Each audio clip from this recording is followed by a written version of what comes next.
How's it, guys? This is Dayvy FPL and welcome back to the Fantasy Premier League video here on my channel. Now in this video we'll be going over the Game Week 27 preview. I know Game Week 26 has finally come to an end. It felt like an entire lifetime between Game Week 25 and Game Week 27.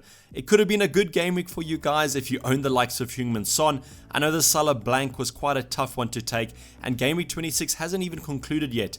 We'll be talking about that in a little bit. However, in this video I'll be talking about everything Game Week 27 related. We'll be talking about captaincy right at the end, and meanwhile we'll be talking about some fixture swings for some teams to look out for, as well as what to do with Jamie Vardy, as he is becoming quite a nuisance. But without further ado, let's get into the video. Thank you to OneFootball for sponsoring this video. Link down below if you do want to use my download link to download this wonderful app.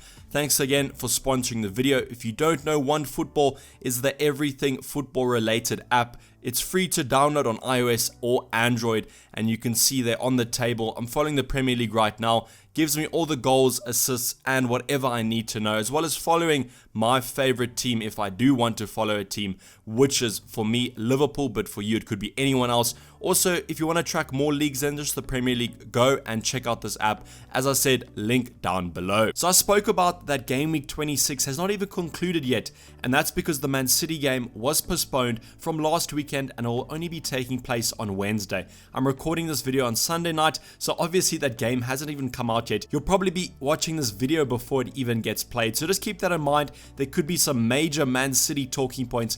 Maybe Mahrez gets a hat-trick or Aguero is benched again, but unfortunately we won't be able to talk about those talking points. Maybe in the Game Week 28 preview we can address that. But there is also Champions League football happening on Tuesday and Wednesday night. The round of 16 will be taking place finally of this Champions League, so just watch out for those games.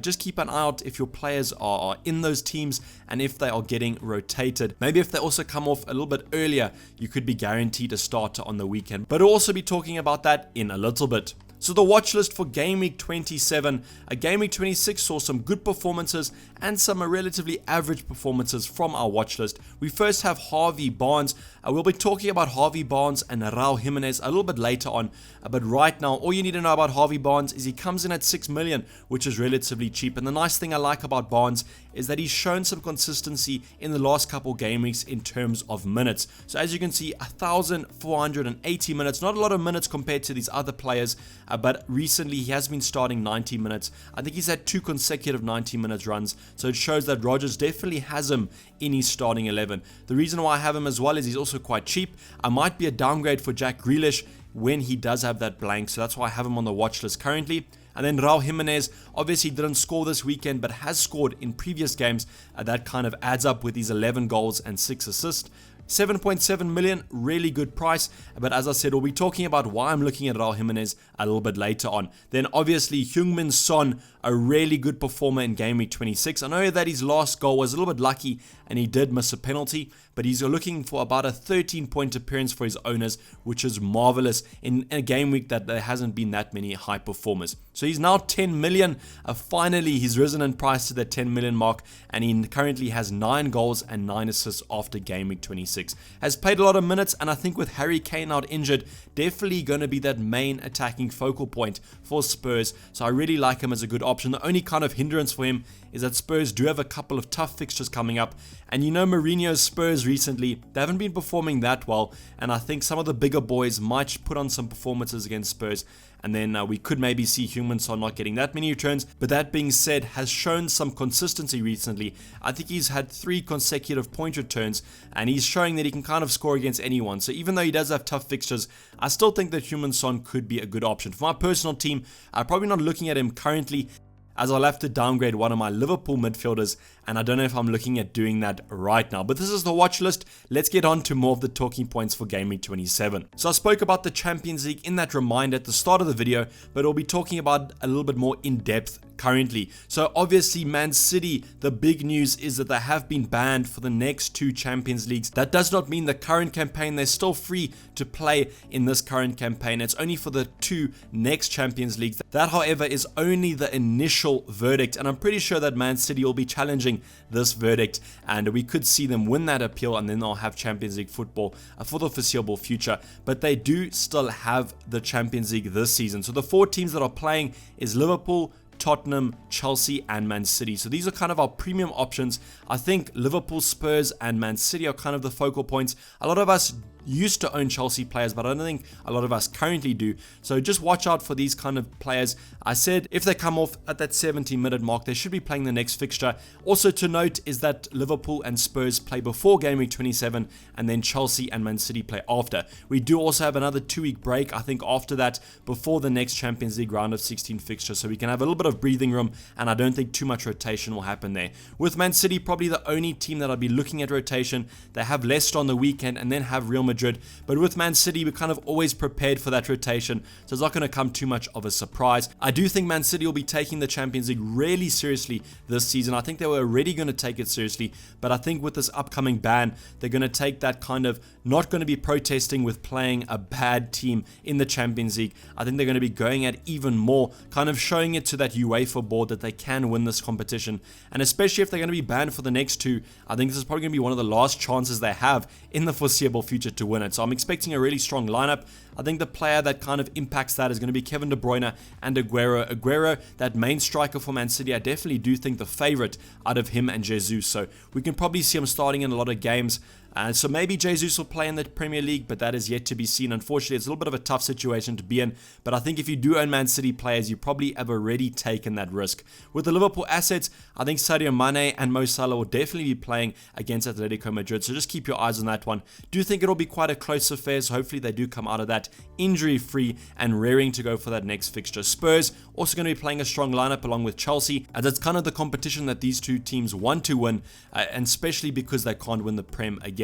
So just keep your eyes on your players for this Champions League and just take it as it comes.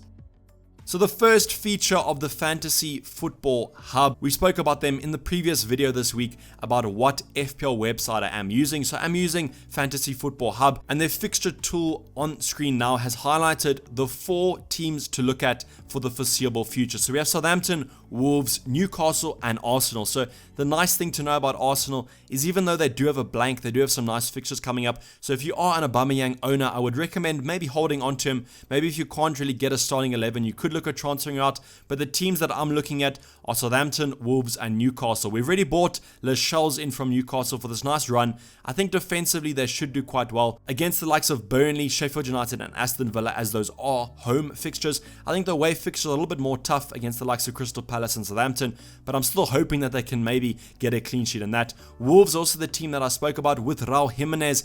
He has some nice fixtures coming up, especially the next one in Game Week 27, Norwich at home.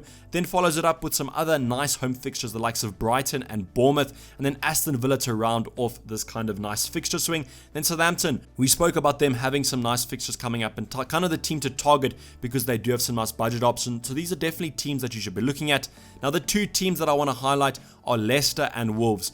Leicester, because I spoke about Harvey Barnes, and also ties in to our next talking point about Jamie Vardy. But with Wolves, you spoke about Raul Jimenez as well. Spoke about that Game Week 27 fixture. And the thing I like about the Wolves lineups with those fixtures is their home games. Really nice home fixtures. Even that Arsenal fixture in Game Week 33, I've only highlighted to about Game Week 33, as I think a lot of us will be using our second wild cards around there. So these next couple fixtures are going to be massively important to us as we set our team up for that nice wild card. So Leicester, I spoke about Harvey Barnes. I know Jamie Vardy is going to be quite a tough one. I'll be talking about him, but if you do have James Maddison, I also would recommend holding on to them. I've highlighted Leicester here. As for their defense, have some cheap options there like Soyuncu, but also in the watch list there, Harvey Barnes comes in at 6 million. So we do have some nice little cheaper entries into that Leicester lineup. We're not kind of stretching our budget and taking too much risk on this Leicester lineup, but they do have some nice fixtures to back, so I do think we'll be getting some FPL points. And then with Wolves, I don't think a lot of us have that Wolves defense, so you could be looking at Willy Bolly, maybe even Patricio if you're looking at a replacement for a goalkeeper, but I do think Traore and Jimenez are going to be where it's at. Hopefully Traore kind of gets over this injury that he's had with his shoulder, and I think Raul Jimenez needs no introduction, has been doing quite well this FPL season. So these are the two teams that I think we should be looking at. Now, what to do with Jamie Vardy? You can see in the middle of the screen there, consecutive blanks for the English striker there. Has even had some 0-point appearances, but that was because of the birth of his child. But that one against Burnley was because of a missed penalty. I kind of written in the stars on that one. But 17 goals has kind of seen a decrease in that golden boot race recently. He was kind of the top dog at the start of the season, but has dropped down the rankings recently. And I'm pretty sure that he's going to be hoping to get back there. Now, what to do with Jamie Vardy? My personal opinion is I do think that Man City game is going to be quite a tough one, and I can't really see him scoring in it. It is a home fixture, so maybe he can get something out that. But I definitely do think I'll be holding for that Norwich game. Reason being, it is a blank game week. Not many players are going to be playing. Don't want to waste my transfer on a player that has a really nice fixture in that blank game week. And then if he does well against Norwich, can easily hold on to him for Aston Villa. And you've seen recently how badly Aston Villa have been defensively. 17 goals and 6 assists. Those stats are really good, even though he has blanked in the last couple game weeks. That's how you got to look at it. If he's blanked for the last couple game weeks and he still has 17 goals, that means that he's put on massive performances previously. So I do think he's going to be getting back into that form. Maybe we'll finally see that baby celebration, and I think we'll all be rejoicing that we did hold on to him. So my personal opinion is that I would hold on to Jamie Vardy, and that's what I'll be doing. But if you want to transfer him out, I do think you could look at Raul Jimenez. He looks like a great shout with some nice upcoming fixtures. So that'll be kind of my recommended transfer if you do it.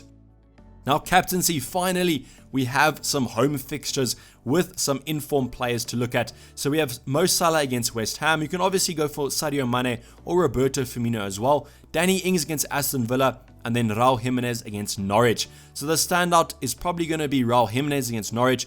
I know Norwich recently haven't been that bad defensively, but I do think that Wolves will get a result there, as well as Danny Ings, really consistent goal scorer. So I think he's going to be a nice, safe option to go for. Aston Villa, defensively dreadful, so a nice option to go for. As I said, also some safety there. And then Mo Salah, probably going to be the most captain option. So if you want to go for the 100% safe option to go for Mo Salah. High ownership, is in form. Just take a look at that Atletico Madrid minutes, and then we can kind of get a depiction if he will be starting against West Ham. And I think at Anfield, West Ham are probably going to be conceding quite a few, so you got to be backing Mo Salah to get on the returns. But it's a really nice captaincy game week this week. I'm hoping that we do have some kind of differential captains of Danny Ings and Raul Jimenez being above that 10% mark for captaincy. Otherwise, it's probably going to be quite a boring one with everyone just captaining Mo Salah. So tell me down below who you captaining for your FPL squads. But that's going to basically wrap up the video, guys. Hopefully you did enjoy it. If you did, like it and subscribe if you're new or have not subscribed yet. I'm going to be signing off. This has been Dayvy FPL, and I'm out. Cheers. Bye.